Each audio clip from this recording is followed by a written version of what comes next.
Hi all, അസ്സലാമു അലൈക്കും. Welcome back to Silna's kitchen. ഇന്നത്തെ റെസിപ്പി നല്ല ടേസ്റ്റി ആയിട്ടുള്ള വെറൈറ്റി ആയിട്ടുള്ള ഒരു പുട്ടിൻ്റെ റെസിപ്പിയാണ്. ഈ ഒരു പുട്ടിന് നമുക്ക് പ്രത്യേകിച്ച് കറികളുടെ ഒന്നും ആവശ്യമില്ല. കറി ഇല്ലാതെ തന്നെ കഴിക്കാൻ നല്ല ടേസ്റ്റി ആയിട്ടുള്ള ഒരു പുട്ടാണ് തയ്യാറാക്കിയെടുത്തിട്ടുള്ളത്. എത്ര കഴിച്ചാലും മതി വരാത്ത ഈ ഒരു നല്ല ടേസ്റ്റി ആയിട്ടുള്ള വെറൈറ്റി ആയിട്ടുള്ള ഈ ഒരു പുട്ടിൻ്റെ റെസിപ്പി എങ്ങനെയാണ് തയ്യാറാക്കിയെന്ന് അറിയാൻ വേണ്ടി വീഡിയോ സ്കിപ്പ് ചെയ്യാതെ മുഴുവനായിട്ടും കണ്ടിരുന്നാലേ നിങ്ങൾക്ക് മനസ്സിലാവുള്ളൂ. അപ്പോൾ ഈ ഒരു റെസിപ്പിയിലോട്ട് കിടക്കുന്നതിന് മുമ്പായി എൻ്റെ ചാനൽ ആദ്യമായിട്ട് കാണുന്നവരാണെങ്കിൽ പ്ലീസ് ഒന്ന് സബ്സ്ക്രൈബ് ചെയ്തേക്കണേ. ഒപ്പം ഈ ഒരു വീഡിയോസ് നിങ്ങൾക്ക് ഇഷ്ടമാവുകയാണെങ്കിൽ ഒരു ലൈക്ക് ചെയ്യാനും മറക്കരുത്. ഇനി നമുക്ക് റെസിപ്പിയിലോട്ട് കിടക്കാം. ഈ ഒരു റെസിപ്പി തയ്യാറാക്കാനായിട്ട് ആദ്യമേ തന്നെ ചെറിയൊരു മിക്സിയുടെ ജാർ എടുത്തിട്ടുണ്ട്. ഇതിലേക്ക് 250 ഗ്രാം കപ്പിൻ്റെ അളവിൽ റവയാണ് ഇട്ട് കൊടുക്കുന്നത്. ഞാനിപ്പോൾ വറുത്ത റവയാണ് എടുത്തിട്ടുള്ളത്. റവ വറുത്തതായാലും വറുക്കാത്തതായാലും കുഴപ്പമില്ല. ഈ ഒരു കപ്പ് റവയ്ക്ക് വേണ്ടിയുള്ള ഇൻഗ്രീഡിയൻസ് ആണ് ഞാനിപ്പോൾ ഇതിൽ കാണിക്കുന്നത്. നിങ്ങൾ എടുക്കുന്ന റവയ്ക്കനുസരിച്ച് വേണം ബാക്കിയുള്ള ഇൻഗ്രീഡിയൻസ് കൂട്ടിയും കുറച്ചും എടുക്കാൻ.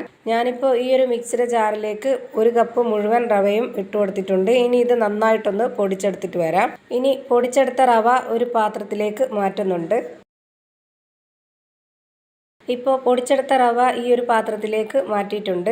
ഇനി റവ പൊടിച്ചെടുത്ത അതേ മിക്സിയുടെ ജാറിൽ തന്നെ 1/2 കപ്പ് അളവിൽ കപ്പലണ്ടിയാണ് ഇട്ട് കൊടുക്കുന്നത്. തൊലിയൊക്കെ കളഞ്ഞെടുത്തിട്ടുള്ള കപ്പലണ്ടിയാണ്. ഇതും നന്നായിട്ടൊന്ന് പൊടിച്ചെടുക്കാം. പൊടിച്ചെടുത്ത കപ്പലണ്ടി കൂടി ഇനി ഈ ഒരു റവയിലേക്ക് ഇട്ട് കൊടുക്കുന്നുണ്ട്. കപ്പലണ്ടി മാത്രമല്ല, അണ്ടിപ്പരിപ്പോ ബദാം പരിപ്പോ പിസ്തയോ അങ്ങനെ എന്ത് വേണമെങ്കിലും ഇട്ട് കൊടുക്കാം. ഞാനിപ്പോൾ ഈ ഒരു കപ്പലണ്ടി മാത്രമേ ചേർത്ത് കൊടുക്കുന്നുള്ളൂ. നിങ്ങളുടെ കയ്യിൽ ഏതാണോ അവൈലബിൾ ആയിട്ടുള്ളത് അത് ചേർത്ത് കൊടുക്കാം. ഇനി ഇതിലേക്ക് ഒരു 150 ഗ്രാം അളവിൽ പാൽപ്പൊടിയാണ് എടുത്തിട്ടുള്ളത്. ഇതുകൂടി ഇതിലേക്ക് ഇട്ട് കൊടുക്കാം. അടുത്തതായി ഇതിലേക്ക് നല്ലൊരു മണത്തിന് വേണ്ടിയിട്ട് 2 ഏലക്ക ഇട്ട് കൊടുക്കുന്നുണ്ട്.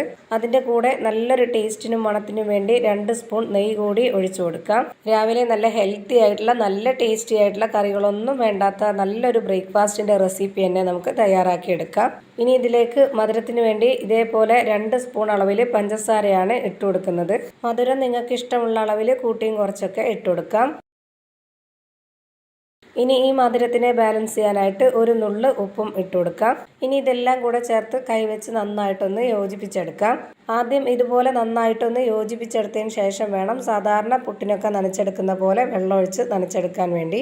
അതുപോലെ തന്നെ ഇതിൽ വെള്ളം ഒഴിച്ചു കൊടുക്കുമ്പോൾ കൂടി പോവാതിരിക്കാൻ ശ്രദ്ധിക്കണം. സാധാരണ പുട്ടുപൊടിക്ക് ഒഴിക്കുന്ന അത്രയും വെള്ളമൊന്നും ഇതിനാവശ്യമില്ല. ഇതിൽ പഞ്ചസാരയും പാൽപ്പൊടിയും നെയ്യും ചേർന്നതുകൊണ്ട് തന്നെ അത്യാവശ്യം നല്ല രീതിയിൽ കുതിർന്നിട്ടാണ് ഈ ഒരു പൊടി ഇരിക്കുന്നത്.